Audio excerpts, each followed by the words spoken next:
Au menu de cette édition, des vendanges dans la plus pure tradition à Correns dans le Var, premier village bio de France. En Alsace, nous suivrons la progression des truites dans les rivières. Pour l'occasion, les poissons sont équipés d'émetteurs. Mais d'abord, direction la Normandie où une communauté de communes recrute des boucs. Oui, vous avez bien entendu. Les caprins reconnus pour leur qualité de débroussailleuse ont été adoptés depuis quelque temps déjà pour se débarrasser d'une plante particulièrement invasive, la renouée du Japon. Recherche bouc désespérément. L'annonce est très sérieuse. La communauté de communes coestuaires lance un appel à l'aide pour lutter contre une plante invasive.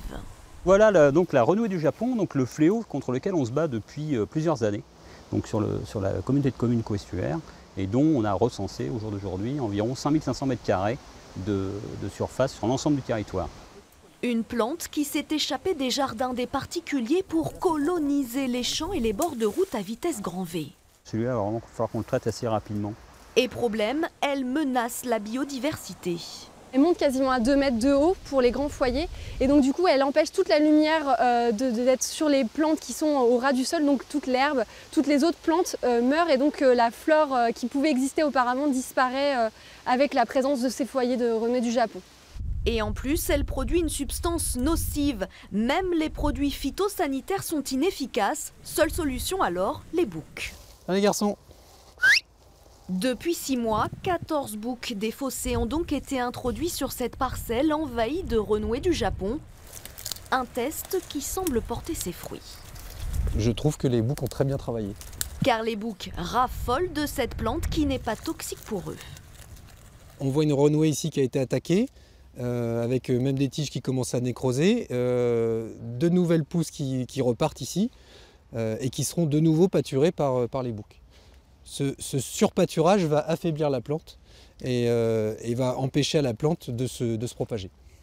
L'expérience va donc s'étendre à vie aux propriétaires de boucs qui souhaiteraient faire des heureux. Après les crises sanitaires successives dans la filière avicole, voici un élevage qui a trouvé une alternative efficace contre les possibles contaminations chimiques. Ici, les 20 000 poulets ne sont soignés qu'avec des huiles essentielles et visiblement, ça marche. Des poulets qui gambadent en plein air, qui ont une très bonne alimentation, des céréales produites sur l'exploitation. Jusque-là, rien de bien nouveau.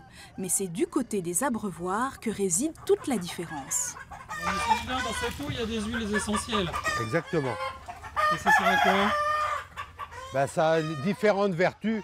Suivant les jours de la semaine, il va y avoir des huiles essentielles pour certaines vertus, le lendemain pour d'autres vertus. Il faut absolument que la volaille ait consommé la même huile essentielle en 24 heures.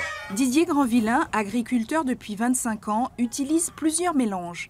Par exemple, l'huile essentielle de thym, de reine des prés et d'olivier sont utilisées pour la digestion des volailles. Si on a des plumes bien soyeuses, bien lisses, bien brillantes, ça veut dire que votre volaille, elle est de qualité. J'ai amélioré ça avec l'utilisation des huiles essentielles. Un élevage de 20 000 poulets sans aucun médicament. Les huiles essentielles sont utilisées en soins préventifs toute l'année avant qu'il y ait des maladies. L'abattage se fait après 110 ou 120 jours. Une viande de qualité déjà récompensée. Alors ce produit a été soumis à des tests au niveau gustatif et qualitatif. Et c'est ainsi qu'il a reçu la médaille d'argent au concours agricole général. Parisienne, l'un de leurs plus célèbres clients est le restaurateur étoilé Guy Savoy. Des poulets, on passe aux poissons avec cette opération originale menée en Alsace afin de vérifier que les truites notamment peuvent remonter correctement les rivières pour pouvoir se reproduire. Des poissons ont été équipés d'émetteurs. Tout commence par un petit coup de jus dans la rivière. Les poissons anesthésiés peuvent ainsi être capturés avant d'être équipés un à un d'un petit émetteur. On fait une petite incision sur le poisson de 1,5 à 2 mm et ensuite on insère le tac dans la cavité abdominale. On prend un peu de mucus pour aider à cicatriser par la suite et on les remet au bac de réveil. Et après les poissons seront relâchés un peu plus en aval. Des truites, des chevennes, des chabots. En tout, 250 poissons sont équipés du dispositif. L'objectif, voir s'ils arrivent à remonter la passe à poisson juste au-dessus, Un point noir dans la circulation de la Fecht. C'est une passe qui a été construite dans les années 95 et qui est diagnostiquée à l'heure actuelle difficilement franchissable. Donc on fait un suivi pour avoir un état initial. Donc on a des antennes placées à l'aval du seuil, à l'entrée de la passe et à la sortie de la passe. Donc ils vont détecter chaque poisson marqué et qui permettent d'évaluer les difficultés de franchissement de la passe par les poissons. Tous les ans dans le Haut-Rhin, 4 à 5 passes à poissons difficiles à franchir font l'objet de gros travaux de rénovation, comme ici à Viroval. Un vaste programme de restauration écologique des cours d'eau. On peut toujours élever des poissons en pisciculture et les jeter dans la rivière, mais c'est pas ça le développement durable. Les poissons, ils se débrouillent très bien sans nous, il suffit de les laisser passer les ouvrages et qu'ils trouvent les endroits où ils peuvent se nourrir et se reproduire. La libre circulation est un enjeu majeur pour l'environnement. Les truites notamment doivent pouvoir remonter les rivières pour survivre. Enfin, des vendanges à cheval, une pratique ancestrale que Correns dans le Var a décidé de remettre au goût du jour. Il faut dire que la commune fête cette année les 20 ans de son label Village Bio de France. Cela valait bien une cuvée spéciale. Allez, grosse. Allez, voilà. Kalienka est une comtoise âgée de 10 ans. Une jument utilisée dans certaines parcelles de vignes à Correns.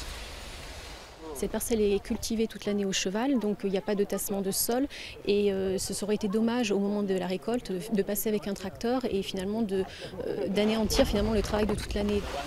Car dans le premier village bio de France, le sol est particulièrement choyé.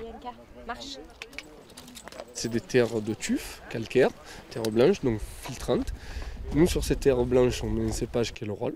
Donc c'est pour ça qu'on fait, cette année, on a décidé, suite au climat dû à la sécheresse, qu'on fait cette vendange tardive, parce que d'habitude il pleut à l'automne et c'est compliqué parce que ça devient de la pourriture acide et non de la pourriture noble. Donc là aujourd'hui on est vraiment sur la pourriture noble. Ici, entre le gel du printemps et la sécheresse de cet été, la perte s'élève à plus de 60% sur l'ensemble du vignoble. Pour autant, pas de quoi décourager ces viticulteurs qui, pour fêter les 20 ans du bio, ont décidé de créer une cuvée en blanc de vin doux naturel. Là, pour l'instant, j'ai goûté les raisins sur souche, ils étaient très expressifs, un côté abricot mûr, un petit peu de notes exotiques. Bon, là, le jus commence juste à être pressé, donc j'attends que la cuvée soit complètement pressée pour avoir une impression globale du vin. Une tonne de raisins seulement sera pressée pour la cuvée des 20 ans, autant dire qu'il n'y en aura pas pour tout le monde.